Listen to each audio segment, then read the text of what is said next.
जय श्री राधे कृष्णा। नमस्ते दर्शकों, आज है अनंत चतुर्दशी व्रत। इस विधि से करें भगवान अनंत की पूजा और सुने ये कथा। आज है अनंत चतुर्दशी व्रत। इस विधि से करें भगवान अनंत की पूजा और सुने ये कथा। आज अनंत चतुर्दशी व्रत है। आज भगवान अनंत की पूजा करते हैं और अनंत चतुर्दशी व्रत कथा का श्रवण करते हैं। आइए जानते हैं मुहूर्त, व्रत कथा और पूजा विधि। अनंत चतुर्दशी का व्रत 9 सितंबर शुक्रवार को रखा जाएगा। आज भाद्रपद माह के शुक्ल पक्ष की चतुर्दशी को भगवान अनंत की पूजा करते हैं। इस व्रत को करने से मृत्यु के बाद विष्णु लोक में स्थान प्राप्त होगा। आज अनंत चतुर्दशी व्रत है। आज भाद्रपद माह के शुक्ल पक्ष की चतुर्दशी को भगवान अनंत की पूजा करते हैं और अनंत चतुर्दशी व्रत कथा का श्रवण या पाठ करते हैं। इस व्रत को करने से पाप मिटेगा और मृत्यु के बाद विष्णु लोक में स्थान प्राप्त होगा। केंद्रीय संस्कृत विश्वविद्यालय के ज्योतिषाचार्य डॉक्टर गणेश मिश्र बताते हैं कि चतुर्दशी तिथि 8 सितंबर को रात 9:02 बजे से लेकर 9 सितंबर को शाम 6:07 बजे तक है। आज रवि योग और सुकर्मा योग बना हुआ है। ये दोनों ही योग शुभ फल प्रदान करने वाले होते हैं। आइए जानते हैं मुहूर्त, व्रत कथा और पूजा विधि।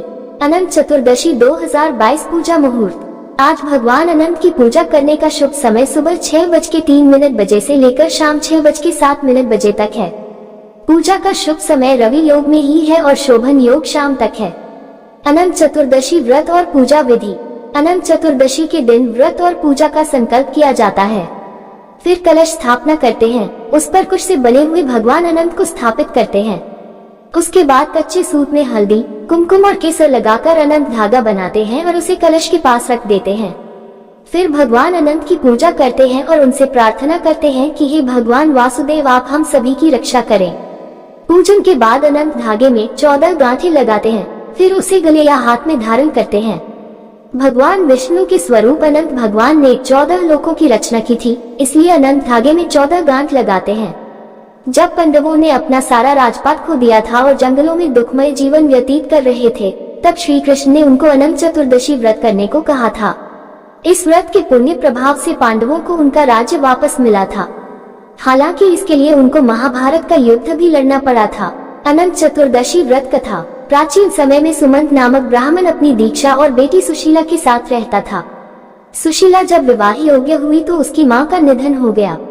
इस पर सुमंत ने कक्षा नामक युवती से विवाह कर लिया। काफी समय बाद उसने अपनी ब्याही सुशीला का विवाह कौंडिन्य ऋषि से कर दिया। कक्षा ने अपने दामाद को ईंट पत्थर देकर विदा किया। कौंडिन्य ऋषि सुशीला को लेकर अपने आश्रम जा रहे थे, लेकिन रास्ते में रात हो गई तो एक जगह पर रुक गए। वहां पर कुछ महिलाएं अनंत चतुर्दशी व्रत की पूजा कर रही थीं। सुशीला उनके पास गई तो उन लोगों ने उसे व्रत की विधि और महिमा के बारे में बताया। सुशीला भी 14 गांठों वाला अनंत धागा पहन लिया और कौंडिन्य ऋषि के पास आ गई।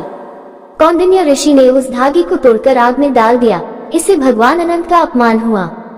फलस्वरूप कौंडिन्य ऋषि की सारी संपत्ति नष्ट हो गई और वे दुखी रहने लगे। सुशीला ने इसके लिए अनंत धागे को जलाने को वजह माना।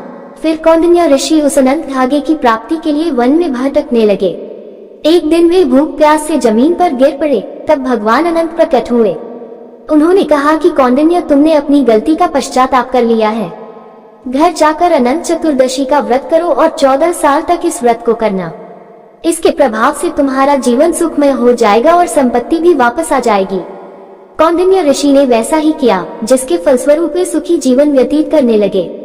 राधे राधे।